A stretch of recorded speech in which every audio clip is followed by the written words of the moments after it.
although do make weird faces. No. So Kate can screenshot it. That's not the way I like waking up. Him sending those pictures gives me life. You would switch the, I saw the What? The group message with Amelia. Oh, yes, I did. Totally missed that. Manny, what's going on? I did. It's that picture. Spring sports cards. What up, everyone?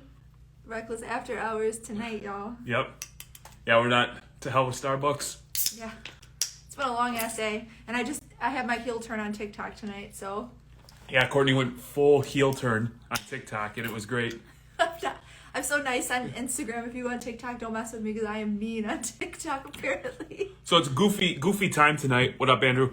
We were supposed to do this a couple weeks ago, and to be honest, I just wasn't motivated or inspired to do Hobby Night School with Drake. And so I just said, you know what? To hell with it.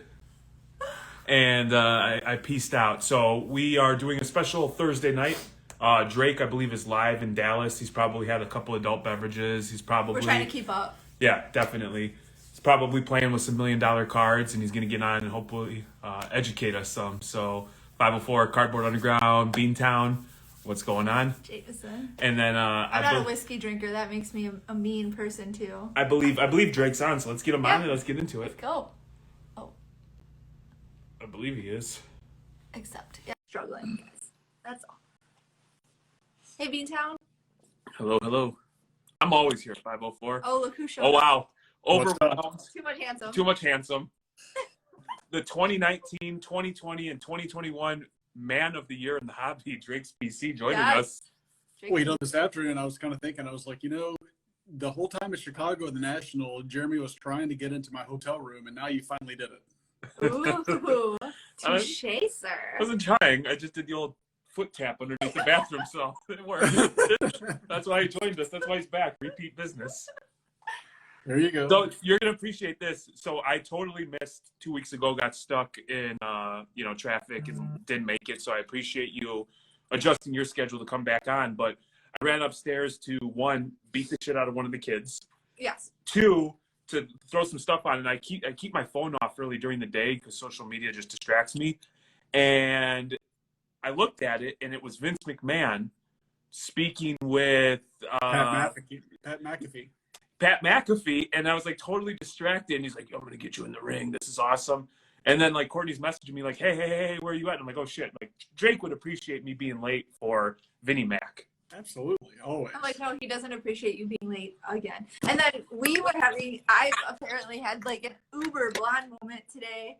Drake's messaging me. He's like, the time is wrong. And I'm like, no, it's not. And then he's like, no, it's wrong. And then he's sending me screenshots of your guys' conversation because I'm the one that always organizes this. So he organized this. It's a different night, a different time, and I'm a mess.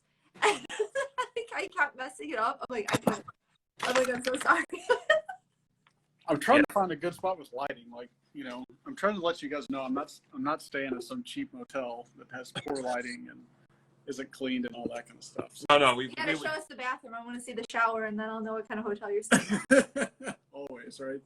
Yeah, there's this beautiful Hilton I stay at in Cincinnati all the time. It's got like 18 shower heads that just hit right. So I always make sure I send videos, and that's probably why we have 46 kids. Yes, they're graphic videos. They're on our OnlyFans. Until I accidentally posted the story and not that Snapchat, like, oops. I think Cage said that our Instagram is rated G. That would definitely change that for us. It turned into Jeremy's PC. Yeah. So, all right, we're messing around too much. We have too much fun with Drake. We love him. He's one of our favorite people. Yes. Love you guys too.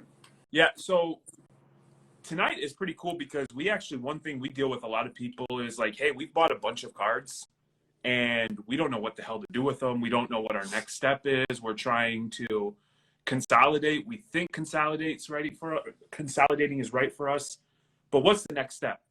And so we thought you would be the perfect person to speak with because you've got it seems from our vantage point, your collection's dialed in. It's one of one autos of Peyton Manning, and it's like gold, wrestling cards that are numbered.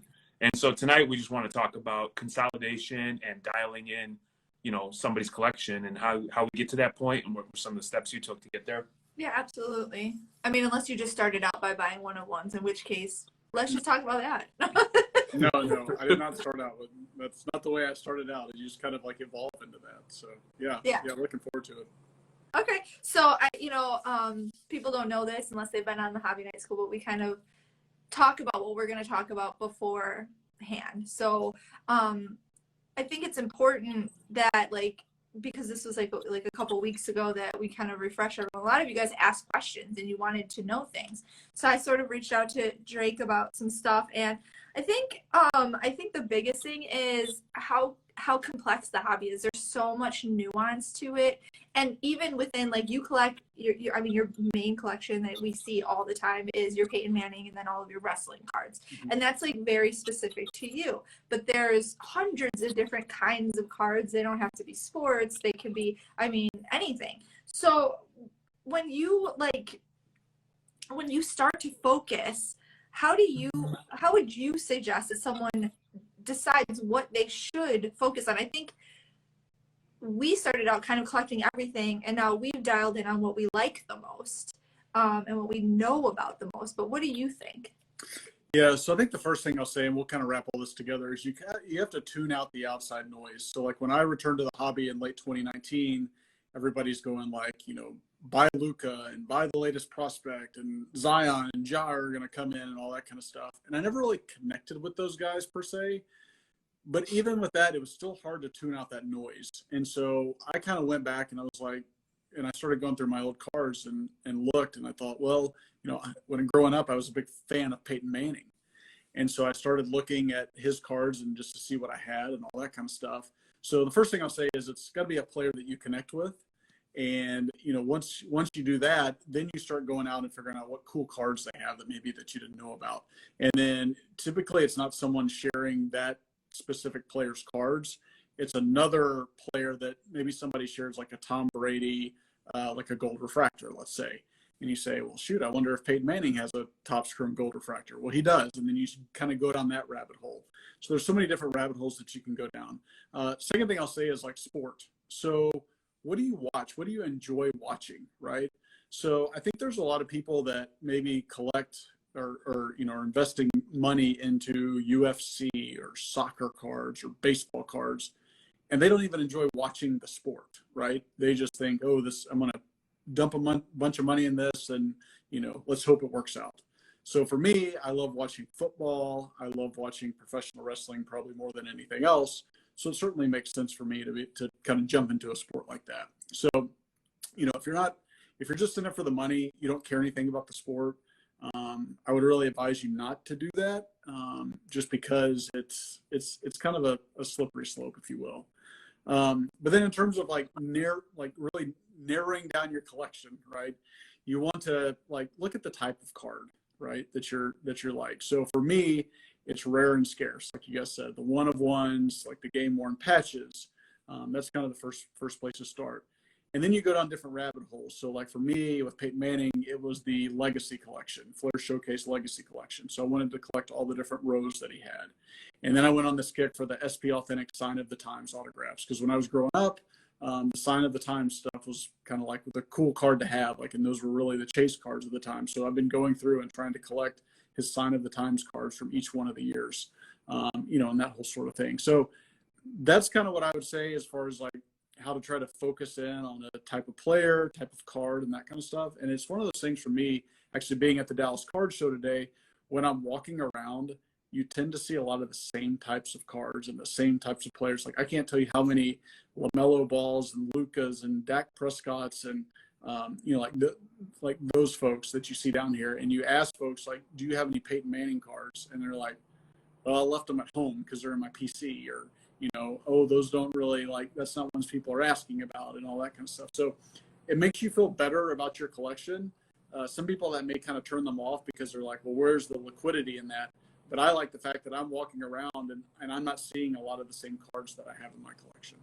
I think one thing that I felt just from watching you from afar and listening and interacting, that an unintended consequence, I would call it, from your collection, more so probably Peyton, was that you get involved with other people who are like-minded, and you get in these groups. So therefore it helps you not only locate the Peyton Manning cards, but also understand like what are the more coveted cards, what to, you know, maybe shy away from and what to go at.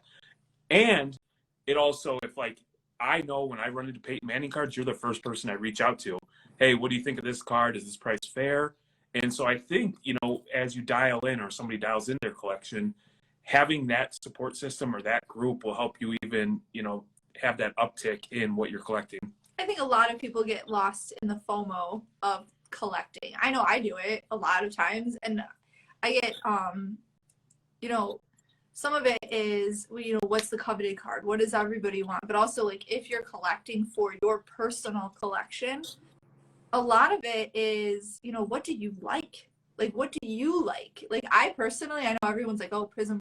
I don't like Prism. Like, I like it, like, when I want to sell it. But for, like, me, like, I like other cards. I talk about that a lot. I like the Court Kings cards for, like, my personal cards that I want for the players that I like.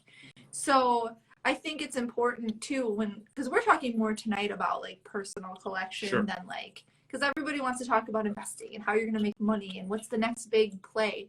But a lot of us, you know, Jeremy and I, we do both. We do stuff so that we can make money to buy cards for our PC, because, you know, at heart, we love the cards.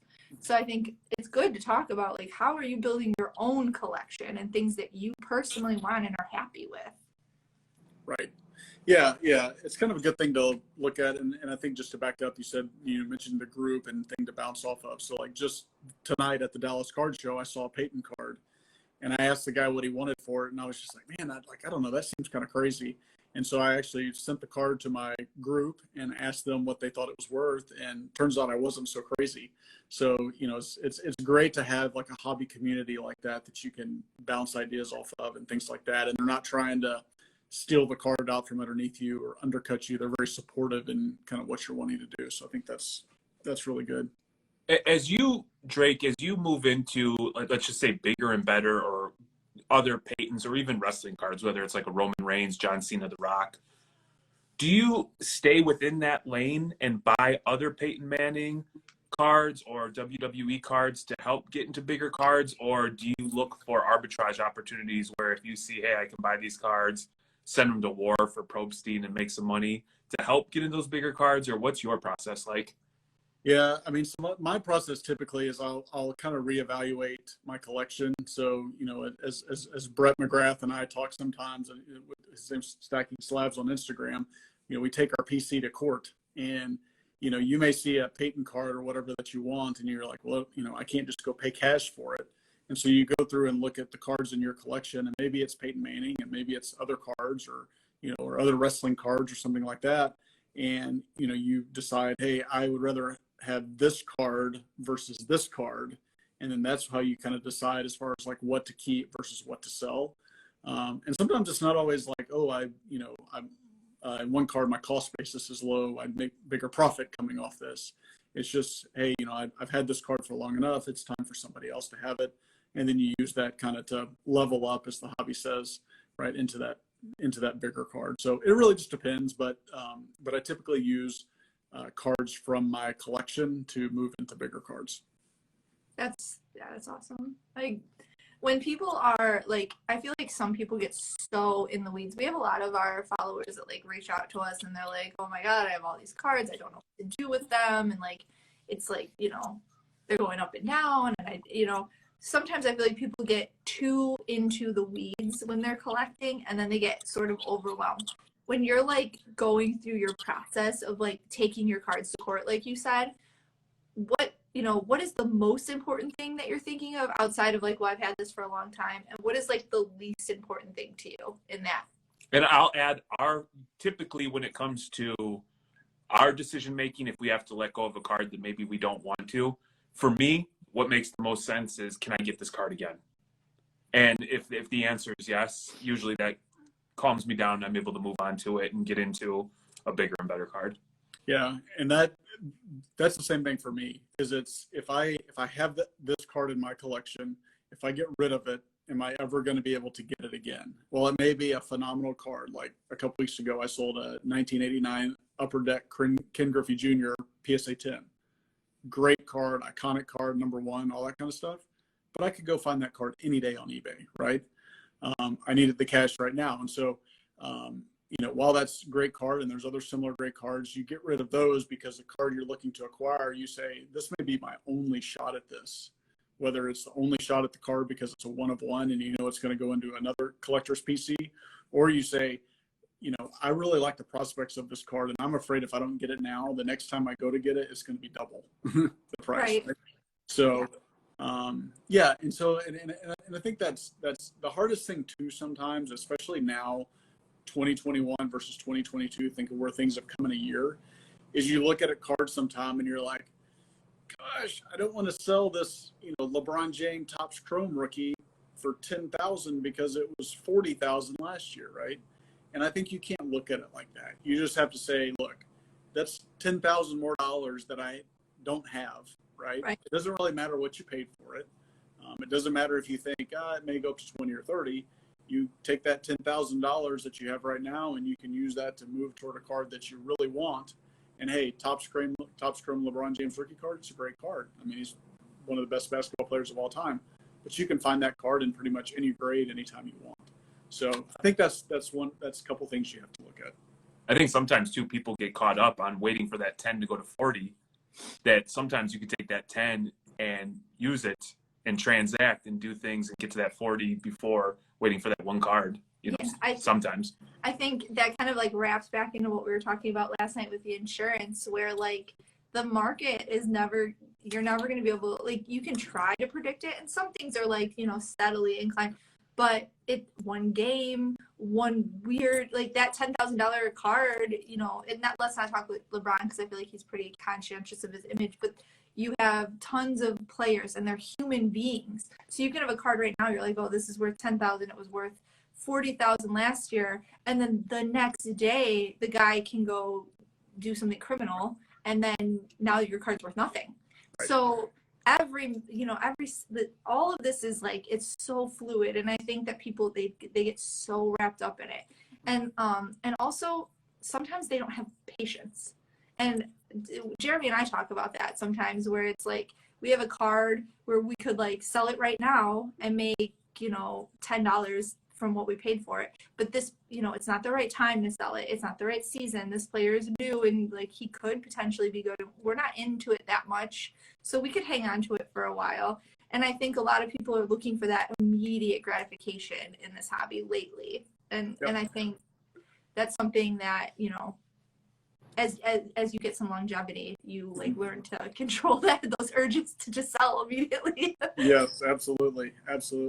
Yeah, and just to answer your second part of the question about what's the least important thing to consider, I think for me it's kind of going back to how I started. It's what others are saying, what the other outside influencers are saying. At the time that the Kaboom Golds were really hot, so I had a Peyton Manning Kaboom Gold and I had a Drew Brees Kaboom Gold, and all that.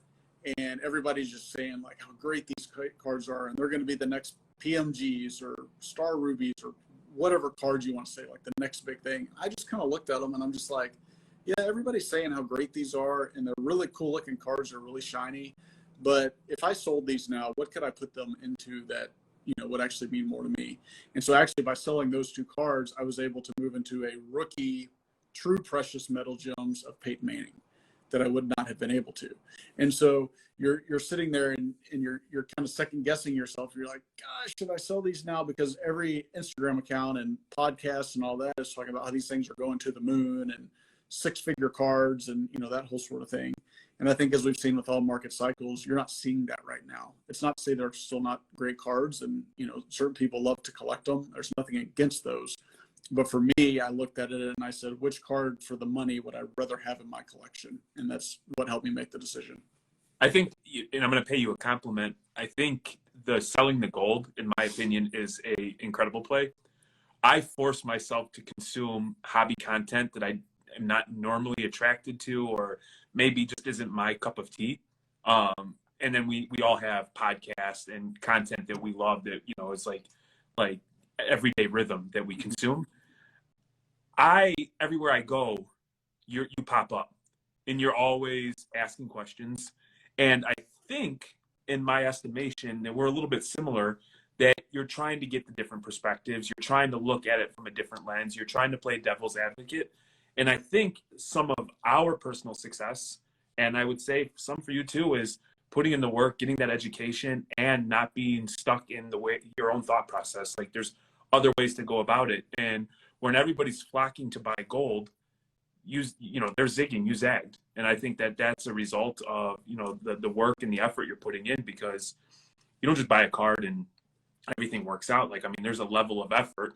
Obviously we love that we're doing it, but I think that it's, every damn podcast I turn on, Drake, I'm like, I'm onto something he's not on. And it's like, it's in Spanish and it's in El Salvador. And it's like, we've got a question from Drake's PC. And it's always like, it's a damn good question too.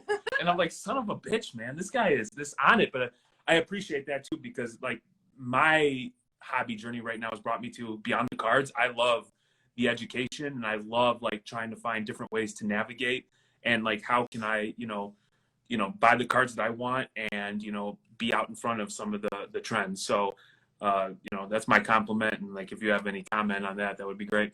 Yeah, so I appreciate that very much. It's funny you mentioned the question. So in my notes on my phone, if I wasn't using my phone, I would show you, but I think of questions that I have, or just things that cross my mind all the time. And I just have this running list of questions that I run down.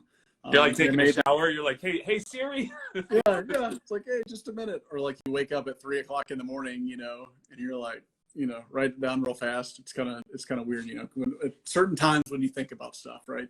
So yeah, but my mentality, my personality is I love to help people. And I've always, and that's just kind of the way, and I'm not trying to like toot my own horn at all, but that's just the way I've always been kind of growing up, is I want to be as inclusive of everyone as I can. I want to help people. And so my philosophy is like, well, if I have this question, maybe somebody else does, but they're just afraid to ask it because they may think it's a dumb question, or some people just don't, like to be in the shadows and all this kind of stuff. So that's kind of my mentality behind asking all the questions, is just that, it may not always be that I really need the answer personally, but I think if it can help somebody else too, then I think it's a great question to ask. So thank you very much. That's why we started Hobby Night School, is because there was like, when we started and we got really into it, and you started like, there was questions you wanted to ask, but then there was some folks that you would approach and you're like, this is kind of intimidating.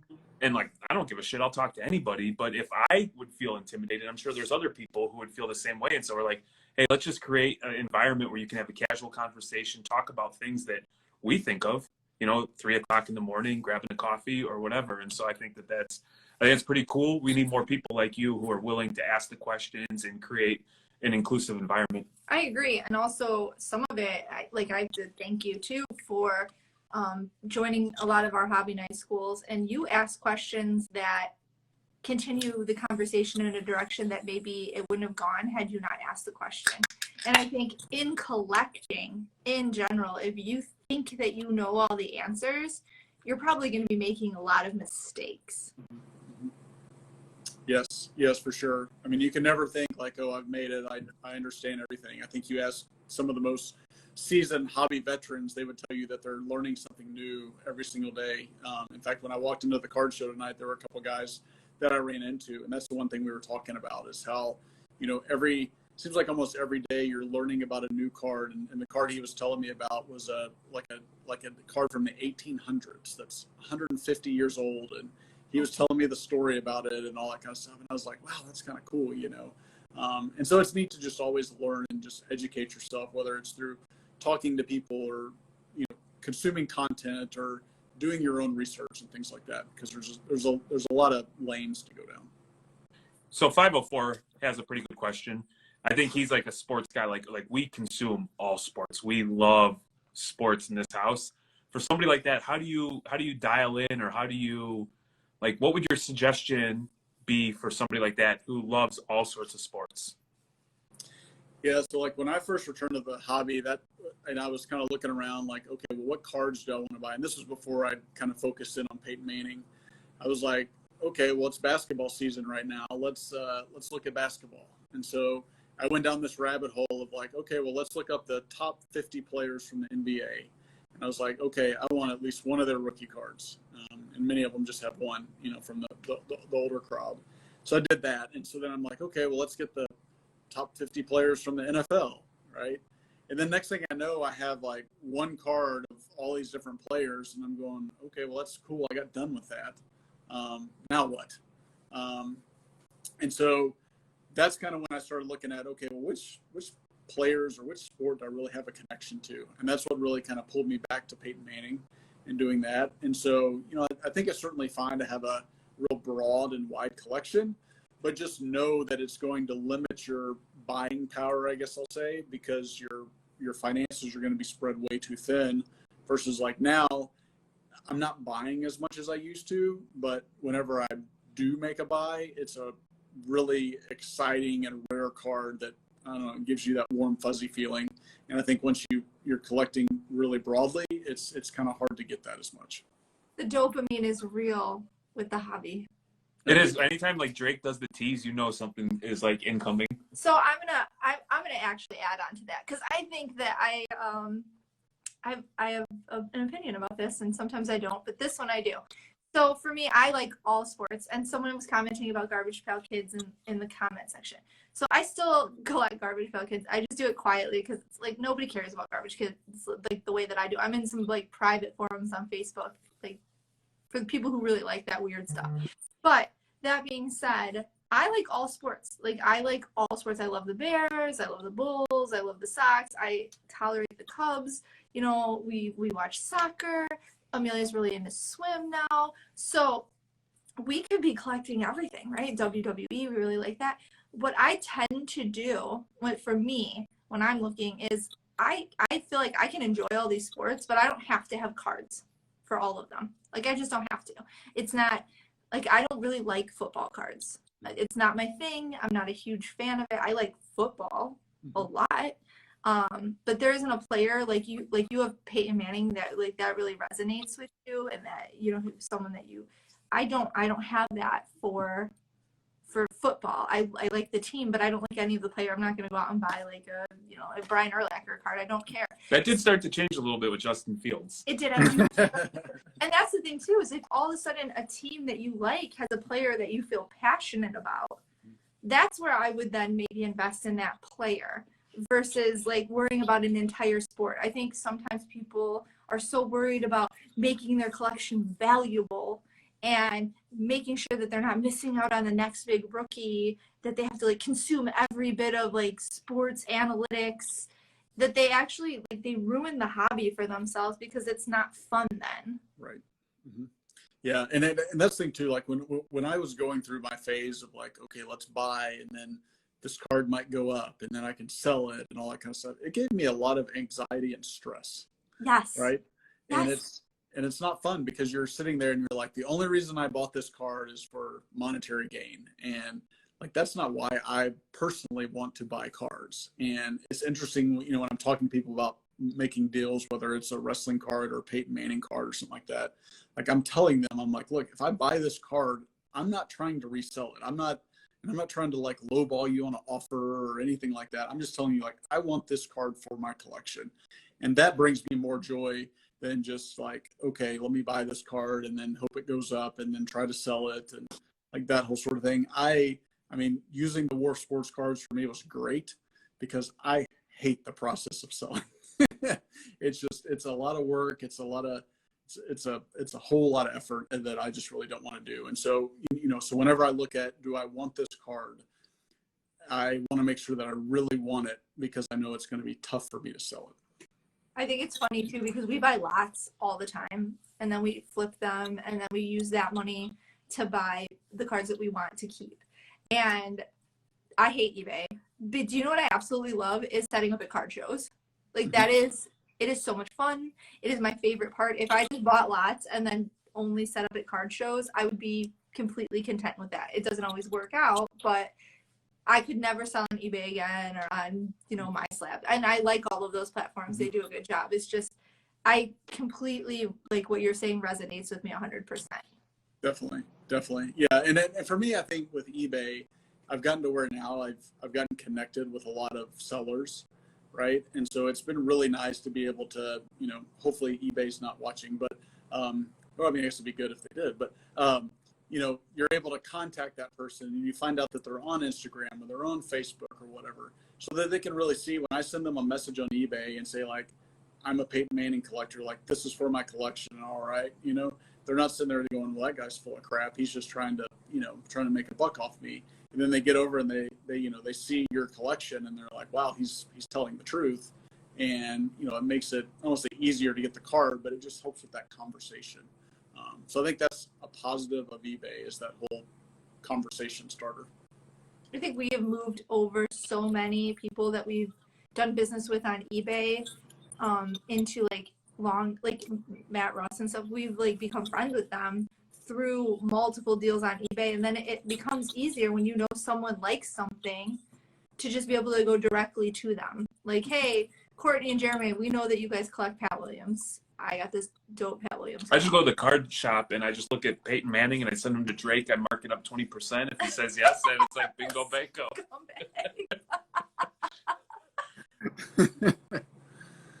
Too So funny. let me ask you this. You've got the wrestling cards. You've got the Peyton Manning. Are there any other cards that run like maybe parallel that you use as like a barometer to kind of see what's coming next for your cards? Like I think for Peyton, keeping an eye on, Tom Brady might be, for me, would make sense. I'm not sure. That's not my niche, but are there any other things that you do to monitor your own PC that you can kind of say like, hey, this is taking off. I might want to get out in front of this. Yep. So I think it's just like you said, look at parallels. So like with Peyton, for the longest time, until maybe 7-8 years ago, he was more expensive than Brady, his cards and all that. And so now you kind of look at, okay, what are the different parallels we can make, and kind of those like lower pop cards. And you'll look at one and, say it's a card numbered out of 10, that's a pop 2 and a PSA 10. And then you look at what Brady's does, and then you're like, wow, this seems really inexpensive, right? And so that certainly kind of helps with your buying decisions, or at least help make you feel more confident in your buying decisions. And so that's kind of the first parallel that I make. When it comes to like wrestling cards and stuff, for me, it was just looking at parallels in other sports.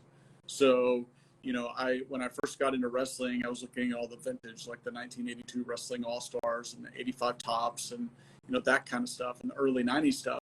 But then it got to be where I'm like, well, wait, there's all this chrome product too. And there's gold refractors, and I know what gold refractors do in other sports. So when you go in and you can get a, John Cena or a Roman Reigns or a Hulk Hogan or Undertaker, name your favorite superstar, a gold refractor. That to me just seemed like a no-brainer at the time. And there were a few of us who were just buying them left and right or whatever. And, we weren't buying them because we thought like, oh, we're going to sell off on these one day and essentially retire. Right. It's kind of one of those deals, you're buying them and then all of a sudden they're not so cheap anymore because everybody, I think, eventually caught up. And so, I think that's another piece of advice that kind of veering off topic a little bit is like, if you feel convicted about something and feel strongly about something, like do it. Because while not everybody may be talking about it right now, chances are that people will eventually think of the same thing that you thought of. So don't be afraid if you feel very convicted about something. So Mama Breaks asked an awesome question. She said, hey, Drake, have you connected with other Manning collectors? I know you're with Brett and them. Do you guys buy, sell, and trade with each other? And the message cut off. It was a good question. I don't know if you can see it on your end, but. Yep. Yeah, so we do have the Manning group chat. We do buy, sell, trade from each other. A lot of times, you'll have a card or something and somebody wants it, or they have something you want and you can trade or something like that. And like we talked about before, you're using it to really kind of like level up in your collection, and things of that nature. The other thing that's kind of funny too, and I think about this, is if a rare Manning pops up, I'll take that back. Let me back up. If a Manning pops up and people will just kind of like it, they'll mention it into the chat, right? And everyone's like, oh, like, what do you think this is going to go for? And da-da-da-da. But if a rare Manning pops up, it doesn't pop up all the time. Quiet, it's right? Silent. Yes. And so that, that people aren't like, wanting to know what your bid is and all that kind of stuff. So, yeah, so I think for Mama Breaks, do you guys bid on the same cards? We absolutely bid on the same cards. And, it's always like you'll watch the auction timer go down and it's like, 3, 2, 1, and it never fails in the group chat. Like 5 seconds later, it's like, who won it? Who won it? Who, and all this kind of stuff. And there was a time there where I thought I was going to get kicked out of the group because I was winning all the auctions. That's so funny. Because we do Pat Williams and we were big on Kobe White for a while. We had people like, they'd see an auction and then they'd send it to us. They're like, are you bidding on this? And Jerry would be like, yeah or no. And they're like, yeah, if you're bidding on this, I'm not going to. So we would laugh about that, because when you're really, out there with what you're collecting and you're letting everyone know, then they know that maybe, unfortunately, you might be a force to be reckoned with in that genre of your collection. Yes. Yeah, well, and I'm seeing it now with like our wrestling cards. We don't really have like a group chat or anything, but if a card pops up and you happen to see it and you want it, typically the people who would also want it, and so you'll shoot them a message and be like, hey, just letting you know I'm going to go after this card, and like yes, it's an auction and it's it's a free world and and things win and stuff like that, but for me at least, I don't want to knowingly cost somebody else more money than they should have to pay, right? Right. Especially on cards that are kind of off the radar. And wrestling cards are kind of getting more well known, but I still think they're kind of off the radar a little bit. Look at Drake preaching hobby etiquette. Yes, I agree.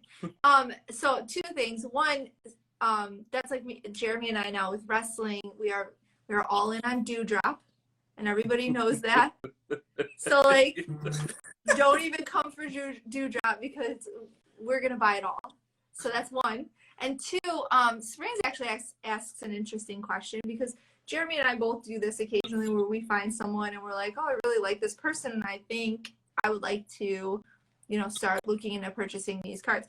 Do you feel like your collection, as far as like wrestling, because you have a lot of options there's a lot of people in wrestling that you can choose from, but outside of wrestling, like Peyton Manning's your main guide, is there anyone else that you're maybe interested in? And if you get bored collecting Peyton, or you just completely have, maxed out, you have every rare Peyton Manning card you could ever want, where you have someone that you're thinking like, maybe, hey, this might be my next venture.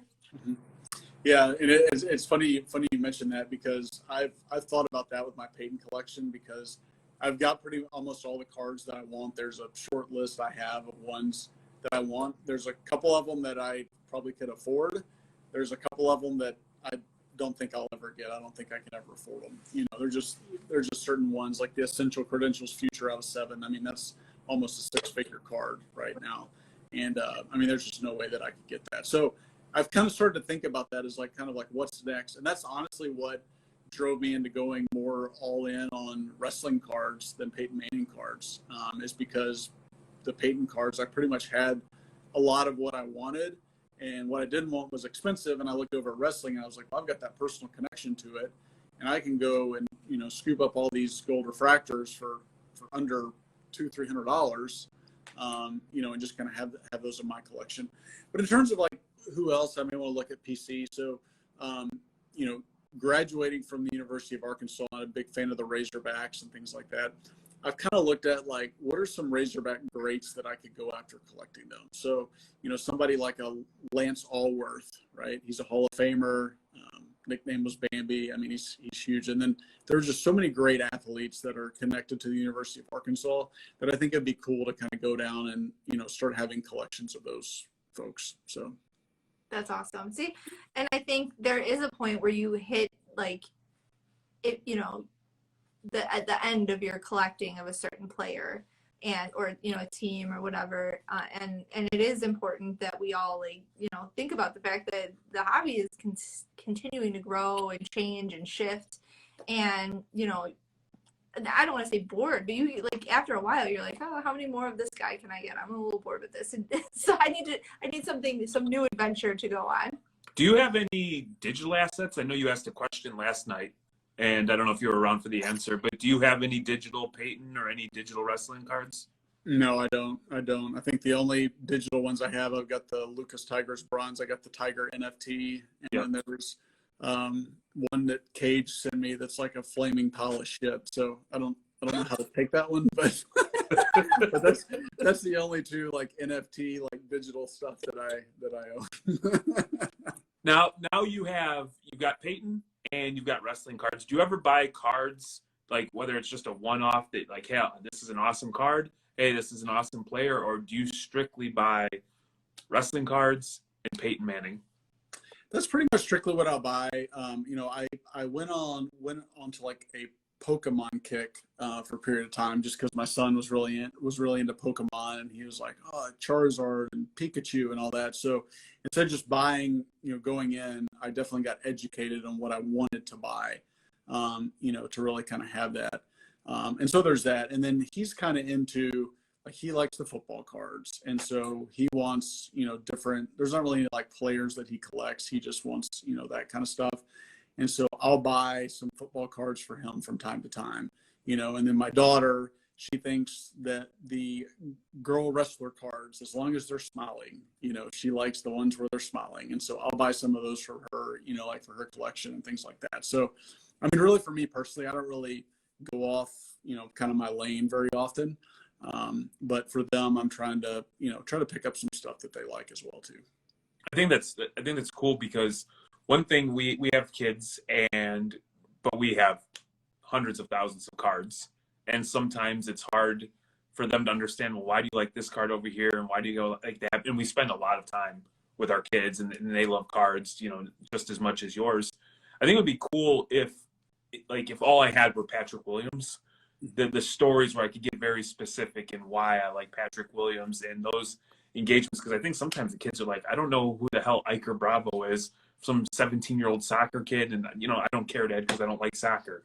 No, but Steven could tell you like any player for any like basketball or football from like 1960 forward. No, but you know what I mean? Like for Drake's kid, he's gonna go out and he's gonna know everything about Peyton Manning. Yeah, no, for and sure. then anything Peyton Manning is gonna resonate with Dad. Yeah, well, and then that'll be like something that they have together moving forward forever, and that's like the part of the hobby that is my favorite part is, you're connecting with other people, but like if you collect with your kids like we do and like you do, you're creating this like memory and bond and like, something that it's bigger than you, it's bigger than me, it's bigger than, it's something that like someday when we're not here, they can be looking at these cards that we bought and showing them to like our grandchildren, be like, oh yeah, Grandpa bought this at the National when he got drunk and drank to do it. Yeah, that's how we talk to our kids. Other people might not. Oh yeah. Well, and it's one of those things, and you just talk about like what are the things you buy, and I think, with us living in Arkansas, we don't really have a pro sports team, and so like the Arkansas Razorbacks are our pro sports team. And so, whenever I reached out a couple weeks ago, and really appreciate you guys sending me that card for him for his birthday. That was really nice. But that's who he looks up to. And so, like when he's out there and we're playing baseball in the yard, he's like calling himself Kevin Cops, right? And like that's and that's cool for him. So he's not looking to get cards to think like, oh, this guy like Kevin Cops is going to be a Hall of Famer and he's going to be the next great thing. It's just, who did he connect with because we went to go watch their games? We saw the baseball game, or we go to a basketball game, and he sees a guy like a Moses Moody or like a Daniel Gafford or a Bobby Portis. He saw those guys play, and so he gets those cards, and that kind of helps kind of our father-son connection, if you will. So, man, it's awesome. I saw a question up there, and it was like essentially the gist of the question was, you're at a card show. You're actually in Dallas right now. What if there are no Peyton Mannings and there are no wrestling cards? Is it a loss? And I would say, at least for us, it's not always about the cards. Like the cards are almost like the cherry on top. When we talk about National last year, one of the memories for us was me, Courtney, and Amelia late at night running to you guys in the lounge and hearing the Kobe Gold story with, Nat Turner, having a couple of drinks, talking about what we had been through. And that was more memorable than any card box I sifted through that day. So I'm interested to see almost. Besides that, Luca got a 5 that we passed up on for next to nothing. Okay. I will never forget that. Okay. The one time I was fiscally responsible, I was a dumbass. But for you, what happens at Dallas? Is it, if you don't buy a card, is it a loss, or are you meeting with some people? Yeah, no, I mean, not at all. So like, we'll back up to the story at the National, right? So I go to Chicago and I had kind of developed a relationship with Mikey Sports Cards, right? And we ended up rooming together. I never met the guy before. And we shared a hotel room, and, it was just kind of one of those cool deals. I was like, hey, this is kind of like in college again. You get a roommate, and it was just fun for us to talk cards and do that and then kind of go to the show together because I didn't know anybody really. Bathroom stall with me, rooming up with Mikey Sports Cards. We didn't sleep in the same bed. He slept on the pull-out couch. Sure.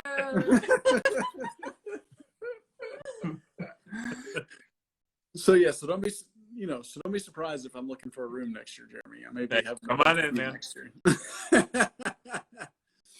You can snuggle. You can be like the meat in a Jeremy and Courtney sandwich. I'm Little Spoon all the time. That's my thing.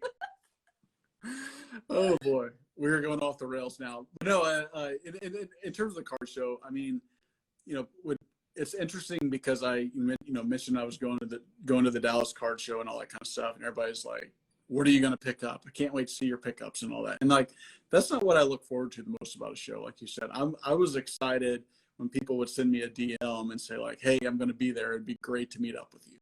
Right. And so as soon as you walk in and you see, different people, I saw like Sean, Victory Investments. Right. And as soon as I walked in, big hug, good to see you, buddy, like all that kind of stuff. And you walk around, you see like Shayway Vlogs, he's there. Ryan, Card Collector 2 is walking around, and so that to me is what is more fulfilling than any card I could ever buy, because I mean, at the end of the day, we love the cards, but it's cardboard and some plastic, right? And like, that's not what brings me my meaning in life. That's not what brings me fulfillment in life. It's all about like the relationships that you have and the friendships that you have. So that's my kind of emotional sappy love story for the night. No, I mean, it's true. I think we're all in agreement. Like, we were disappointed in the Mint Collective being pushed because we planned on hanging out and having drinks with you. Me and Cage were going to smoke some cigars. And like, I actually, from a card perspective, I didn't know like what was going to be at the show. I knew there was going to be some guest speakers. I knew I was going to be educated. But it wasn't like, oh, I'm not going to have an opportunity to buy or sell a card. Big shows like that too, like the National and the Dallas Card Show and like, the Mint. These, I don't know how to say it. You can buy cards whenever you want. Like, you can buy them whenever you want, really. You're not going to go to one of these big shows and find a card necessarily that you could not get at any other time. And probably easier and with less stress. So I feel like these are like, they're like conventions. It's like a time for all of us to get together and, network and just have a good time, meet people. Like the National was the first time that I met a lot of people that we had built up relationships online with. So I think this has been a good episode in that it's not always about the cards. It's not always about, the cards are a vehicle. Yeah, it's a tool to, and you're building a personal collection. You might be investing and building a business for yourself or whatever. But at the end of the day, without the connections that you're making, without, a passion for it, you're not going to be successful, and you're not going to have a good time in it, and you're not going to, get any kind of fulfillment from it without having that, like, it has to be well-rounded. Oh yeah, that's so true. I mean, like if I'm sitting at home and I'm having a bad day or something, right? And I'll pull out a card and I look at it, and I'm not thinking about like, wow, this card is worth X amount of dollars, right? I'm thinking about like, okay, I remember the story. I was talking to so and so, and they were giving me advice, or this is how I got this card, and that kind of stuff. And like, that's what it means to me. It's never about monetary value to me. It's all about the experiences and the relationships and the story behind the cards. Yeah, I agree 100%. So we're getting close to the end here. I'm wondering, what like last little bits of advice do you have for someone who's maybe feeling overwhelmed? Maybe they feel a little bit in the weeds. Maybe they have a little FOMO. Maybe they bought a bunch of stuff that they, regret.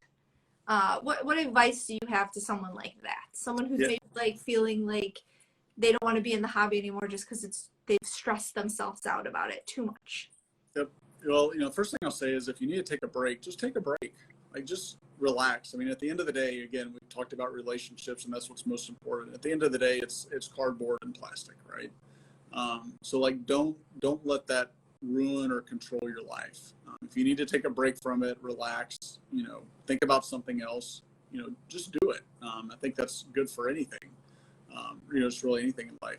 If you bought a lot of stuff and maybe it went down in value or whatever, and you look at it and you're just like, gosh, this is just a bunch of junk slabs over here or something like that, just send them to consignment or something and just get rid of them. Get them out of your life. You always talk about like removing negativity from your life. And so like, if that's causing you stress or causing you problems, or it's keeping you up at night going, gosh, I wonder if these cards are ever going to go back up so I can sell them or not lose money or anything like that, definitely do that. Just get that negativity out of your life. The other thing I'll say is like, find a support network. So the group chats are good. Our friendships are good, things of that. Find people that you can talk to and kind of let them know like, hey, here's what I'm thinking, or like, here's what's bothering me. Is there any advice you could have, from like your experiences? If you're in the weeds a little too much, maybe reach out to other collectors. So like, if you're like sitting here going and like, oh, I'm a collector of, let's think, I'm a collector of Ronald Acuna, and I don't really know what other cards I want of his to buy or whatever. We'll try to reach out and try to find people who collect them, and they'll certainly be glad to point you in the right direction. Yeah. Yep. I think one thing you said that really resonated with me is, when you listen to Chris McGill talk, he uses the term escapism quite a bit, and I know that as a hobby, if you work, this is something to get away, to relax, have a good time. And we run into it once in a while, and I absolutely love this stuff. I consume it, damn near 24/7. But I have like days, like we just had a weekend ago where I was like, I don't want anything to do with cards. I don't care about cards. I don't care about anybody else's cards. I'm not going to go on social media, just going to shut it down. And doing that once in a while is refreshing. It recharges. And I think it's great. And I think selling the shitty cards is good too. I hate that people hold on to it. It brings them down. It's the law of sunken cost. Just get rid of it, get that little money back, and move on to something else. I agree, 150%. Do you want to give something away? Yeah, so what we're going to do, Drake, one of the things that we've done that it is quite possibly my favorite thing to do is a wrestling break. And it's because you bring out all the old stories. People talk about incredible matches.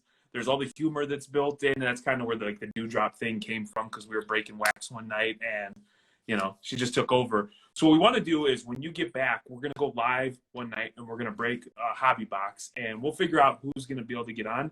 But we're going to do it completely free, all cards shipped, and we're just going to have a blast. Oh man, yeah. That sounds awesome.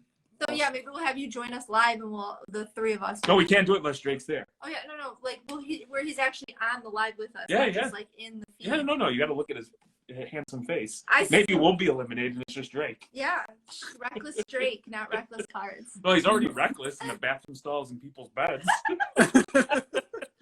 No, but Drake, I hope you have an incredible time at Dallas. I'm incredibly thankful that you rearranged your schedule to accommodate us. I know there's a lot of people that are going to love the information that you provided. And I'll take it a step further. I'm sure if you slide into Drake's DMs, we've already established that's okay. But he said that he wants to help people.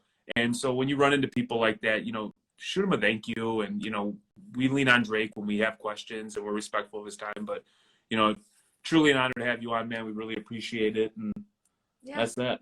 Yeah, so look in the next week or so, we're gonna be doing another free wrestling break, and we'll have Drake join us.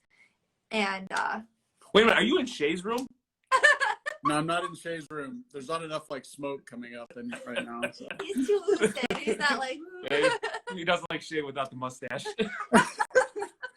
Well, it's funny you mentioned that, because I had seen him, on Instagram and stuff without the ponytail and shaving and all that kind of stuff. And he walked up to me today, and I was like, whoa, it was, he looked like a completely different guy. I'll tell you what, a national story, one of our favorite stories, we're at that Starbucks, and I was standing behind him, and we had messaged him, and we did some deals together. And I was just like, I hate you. And I messaged him on Instagram, and you could tell maybe he had a couple of puffs and wasn't maybe operating as sharp. And he like turned around and looked and came back and then like double backed and like it was an awkward like few seconds, but it was hysterical. And then he realized that we were standing like literally directly behind him, and he burst out laughing. He's like, "Oh my god!" I was like, "What's going on?" So man, I hope you have fun in Dallas. I hope you get some awesome cards. We look forward to it, and thank you again for jumping on. We really appreciate it. Thanks so much. Yes, well, thank you guys very much for letting me kind of rearranging your schedule. I know it's a lot of time and effort to do, to do them back to back a couple nights in a row, and I appreciate you being accommodating with me on time and all that kind of stuff. And I'll end on one thing if I can. Can I end on one thing? Yeah. Oh yeah, for sure. So Jeremy mentioned I like to do a little tease, right? From time to time. So this is gonna be a little plug. So tomorrow morning I will be posting a card that I'm very excited about. And I am on the Stacking Slabs podcast with Brett explaining why I got the card. So for those of you on the live tonight, go check it out tomorrow. I'm very excited to share it. So I'm looking forward to it. So I want to share that little tease. I won't share what the card is or anything like that, but check out the page tomorrow, check out his podcast. And I'm pumped. I'm excited. So. Make sure you tell Brett he owes me a couple bucks since we're plugging his show on my show. You heard it here first. If you're not following Stacking Slabs, you guys are crazy. Stacking Slabs is like one of my favorite podcasts. And if you're not following Drake, equally crazy. Go follow him. And thank you so much again. I am going to be on my phone first thing in the morning, ignoring my children to see what this card is. Well, Great thank you guys so much. Not so good parents. All right, man. Have a good night. All right. Thank you guys. Thank you. All right, bye, bye. everyone.